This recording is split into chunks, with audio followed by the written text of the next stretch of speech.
Part 2. You want me to show you just how easy it would have been? This is what historians will willingly say, and remember, it basically only takes word of mouth to prove your case. According to Wikipedia under Woodrow Wilson, Civil Rights / African Americans, quote, several historians have described Wilson's policies as racist. Some also describe Wilson personally as a racist.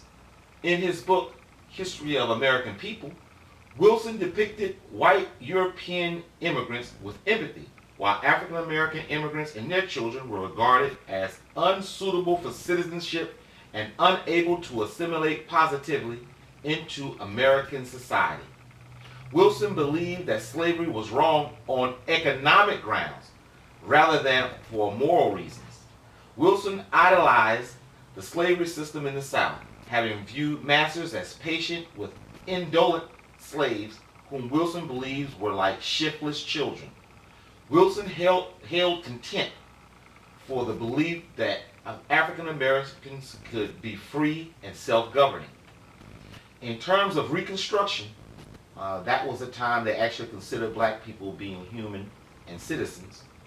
Wilson held the common neo-Confederate view that the South was demoralized by Northern carpetbaggers and congressional impositions of black equality justified extreme measures to usurp white supremacist national and state governments.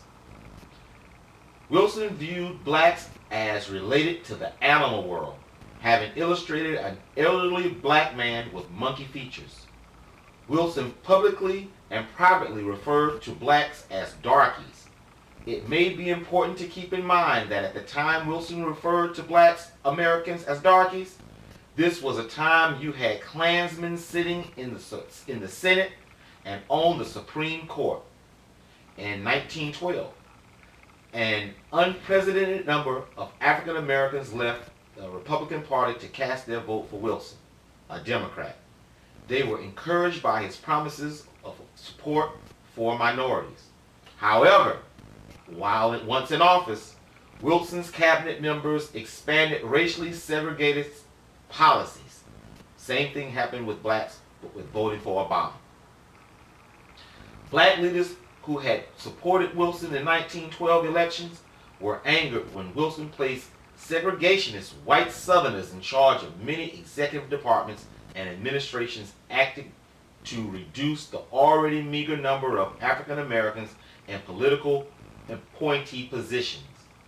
Wilson's cabinet officials, with the president's blessings, proceeded to establish official segregation in most federal government offices. In some departments for the first time since 1863. New facilities were designed to keep the races working there separate. In 1914, Wilson told the New York Times, if the colored people made a mistake in voting for me, they ought to correct it. Wilson's segregationist stance as president should perhaps not come as a surprise. While president of Princeton University, Wilson had discouraged blacks from even applying for admission, preferring to keep the peace among white students than have black students admitted. Example, I could go on and on and on about this one mother sucker that it would make your head spin and truly piss you off. To cement our overall thought process in the hearts and minds of the world court judges, we simply tell them the very inspiration, activation, and end result of the next piece of evidence is conspiracy in nature and treasonous at best. According to Wikipedia under Southern Strategy, quote, in American politics, the Southern Strategy refers to a Republican Party strategy of gaining political support for certain candidates in the Southern United States by appealing to racism against African Americans. The strategy was first adopted under future Republican President Richard Nixon and Republican Senator Barry Goldwater in the late 1960s.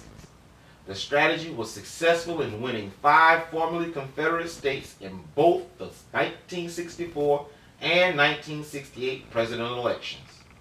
It contributed to the electoral realignment of some southern states to the Republican Party, but at the expense of losing more than 90% of the black voters to the Democratic Party. In 2005, Republican National Committee Chairman Ken Mehlman, a flaming homosexual, might I add, formally apologized to the NAACP for ignoring the black vote and exploiting racial conflict. Example, we have overwhelming evidence all three branches of government and the educational system publicly and systematically colluded to trample on every human right afforded by the World Court, which means African Americans had the government dead to rights in a textbook case of what the world now calls genocide. But wait, right in the middle of them trying to somehow defend themselves by saying it was just a few bad apples or the genocide was not known to the general cabinet members, we filed a motion to the court called willful blindness law. Quote, willful blindness is a term used in criminal law to refer to the acts of a person who intentionally fails to be informed about matters that would make the person criminally liable. It describes an attempt to avoid civil or criminal liability for a wrongful act by intentionally putting oneself in a position to be unaware of facts which create liability. For example, willful blindness has been used to deny the lack of intent defense for drug smugglers who claim lack of knowledge of drug packages' contents. Example, this will break their backs. All we need is one hotshot lawyer who has just went through a divorce, haven't seen his children in a year, his alimony payments are ridiculous, and his dog just doo-dooed on the carpet. One who is fed up and damn it, he's not going to take it anymore. One who basically wants to tell his wife and the world, screw you, and we can bring America to its knees by its own writings. Seeing the international world has benefited tremendously from slavery and Jim Crow, they will somehow come up with a treaty for release, restitution, and land grants in the Middle East. They did the exact same thing with the Israelis. I am not saying this is how it will all go down.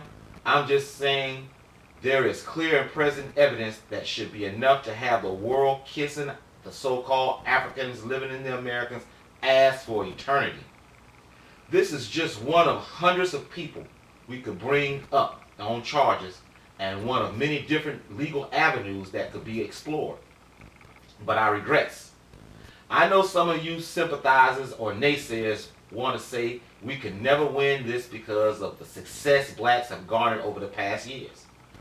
Don't worry. We need them to speak before the court. In fact, let's get the most jellyback niggers I can find as a hostile witness to speak on the witness stand. Make sure they are real Uncle Toms. No, real Sambos. Uncle Ruckus type. That's it. But that is where we bring in our expert psychologists who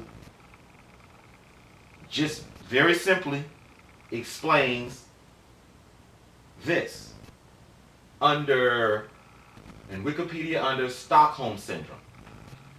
Stockholm Syndrome, or captured bonding, is a psychological phenomenon in which hostages express empathy and sympathy and have positive feelings towards their captors, sometimes to the point of defending and identifying with their captors. These feelings are generally considered irrational in light of the danger or risk endured by the victims, who essentially mistake the lack of abuse from their captors for an act of kindness. Let me read that again.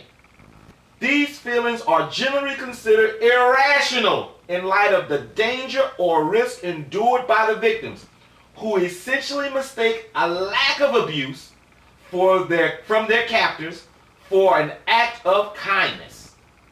Stockholm Syndrome can be seen as a form of traumatic bonding, which does not necessarily require a hostage scenario, but which describes strong emotional ties that develop between two persons, where one person intermediately harasses, beats, threatens, abuses or intimidates the other. Now I know at that point some of y'all are gonna say, "Oh, well, that's an individual thing, scribe. That's an individual thing," and that's what I'll bust a bubble with this. According to the same Wikipedia, under Oslo syndrome, the Oslo syndrome delusion of a people under siege is in which is argued the syndrome can afflict an entire people.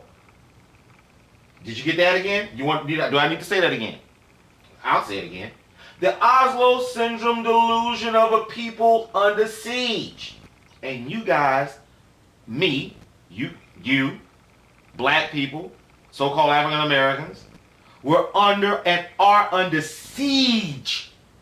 You've seen all the news clips if you didn't live it yourselves, in which it is argued that the syndrome can afflict an entire people. Ladies and gentlemen, that's exactly what's going on right now.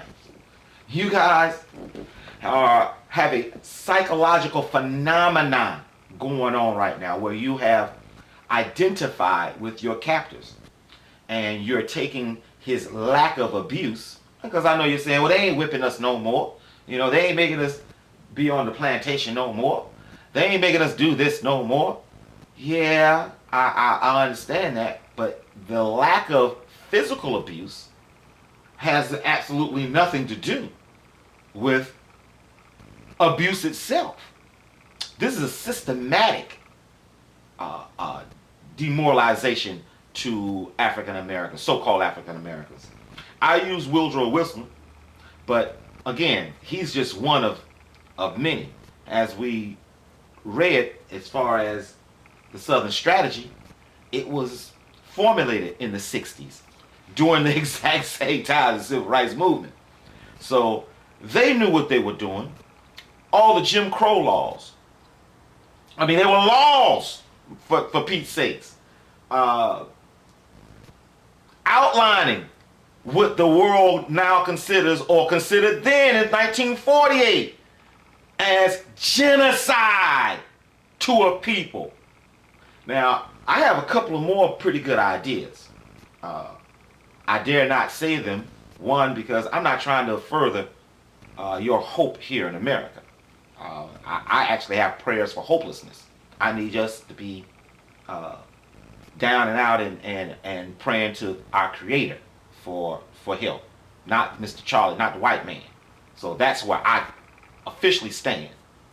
But as far as just ideas of gaining independence and things of that nature, we have to look at things with a different perception.